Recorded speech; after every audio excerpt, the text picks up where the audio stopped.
paradox we are about to explore is called the paradox of democracy. Imagine a quiet room where a single vote is cast, a peaceful act, a simple choice whispered into the fabric of society. Democracy promises a beautiful truth, that power belongs to the people, each voice a thread in a vast tapestry woven by collective will. Yet beneath this promise lies a restless question, a shadow shifting beneath the glow of freedom. What unfolds when the many choose a path that might unravel the very system empowering them? The paradox hangs delicately in the air, a quiet tension between liberty's demand for choice and the unseen rules that shelter it from self-destruction. Democracy is more than laws or ballots. It is a fragile belief that freedom flourishes through participation and trust. Yet, this foundation trembles when faced with the possibility that the majority might vote not to preserve, but to dismantle their own rights. The peaceful chorus of voices could carry a dissonant tune, one that silences dissent, rewrites the story of justice, or closes the doors on future choice. This tension forms a delicate dance, balancing between the acceptance of will and the fear of its consequences. It is a quiet dilemma perched between hope and caution, where trust whispers to vigilance in the shadowed corridors of governance. Meet Elise, a woman whose hands tremble as she folds her ballot late in the fading light of dusk. She lives in a city where the cobblestones carry the weight of history, protests silenced, promises broken, freedoms once held now whispered only in shadow.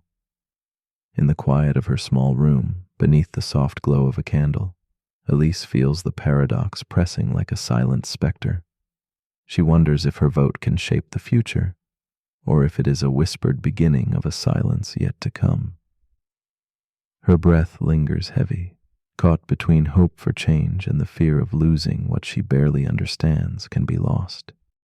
Elise's days stretch long with the weight of decision pressing on her heart, each moment a reflection in a cracked mirror.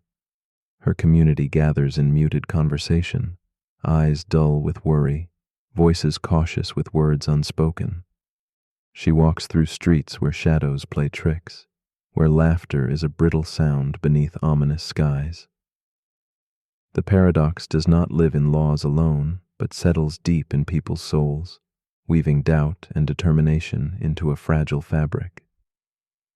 Elise holds tight to fragments of belief over crumbling stone, that freedom is not only granted by vote, but protected by a collective courage, fragile yet fierce beneath whispered fears. As election day dawns, the paradox unfolds in whispered conversations, in ballots that carry not just choices, but the heavy risk of erasure. Elise watches as a leader rises, promising safety, but veiling power in silence. The people's voices become a shadow play, a dance between trust and betrayal, where the very act of choosing feels like threading a needle with trembling hands. The laws that once shielded freedom begin to wobble, caught between the will to obey the majority and the instinct to preserve the fragile light of dissent. It is a delicate thread pulling at the heart of democracy itself, where the choice to destroy is paradoxically born in freedom's name. Elise finds herself trapped in a slow-motion unraveling, where rights dissolve like mist beneath the steady rise of closed doors and muted streets.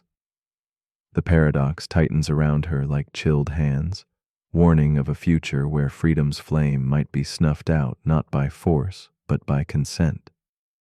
She senses the irony. To protect democracy, must one silence the very voice that calls for change?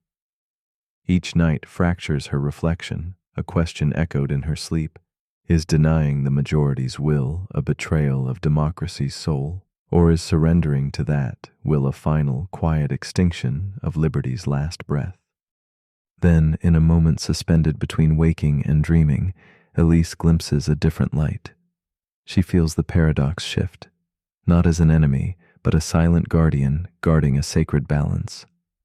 Democracy reveals itself as something more than votes or leaders. It is a living practice of humility, a culture where disagreement is a lantern carried gently rather than a fire to burn. This fragile belief, this whispered reverence for dissent, is the true foundation beneath law and order.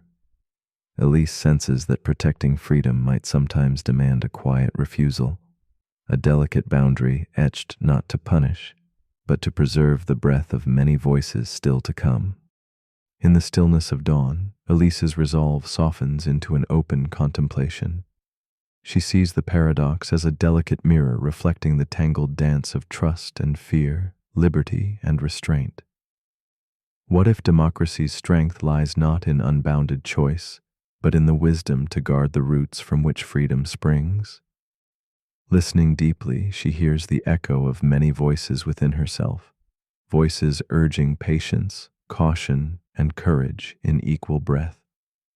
She embraces the paradox not as a threat, but as a quiet teacher, guiding her to live with complexities where simple answers slip like shadows beneath doorways softly closing. Slowly, Elise surrenders the urge to resolve the paradox into neat certainty. Instead, she sits with its quiet weight, feeling the tension between freedom's promise and its fragile shelter. The paradox becomes a companion, a soft murmur beneath candlelight, a reminder that democracy thrives only where respect for difference and restraint coexist. With gentle acceptance, she returns her gaze to the horizon, where night blends with dawn, and waits for a future written not solely by votes, but by the humility to honor freedom's paradox in every whispered choice and every silent no that preserves the light. As you lay here now, let the paradox of democracy rest beside your thoughts, not as a threat, but as a quiet invitation. If freedom is a garden nurtured through trust and limits, what does it mean to protect the right to vote when that right could be used to dissolve itself? Can democracy hold the grace to say no, even as it follows the will of the people? And deeper still, are you willing to walk this delicate path, to carry this paradox with gentle care in your own heart? In the quiet spaces between sleep and waking, perhaps the true question is not what democracy is, but how we choose to be its stewards in shadow and light.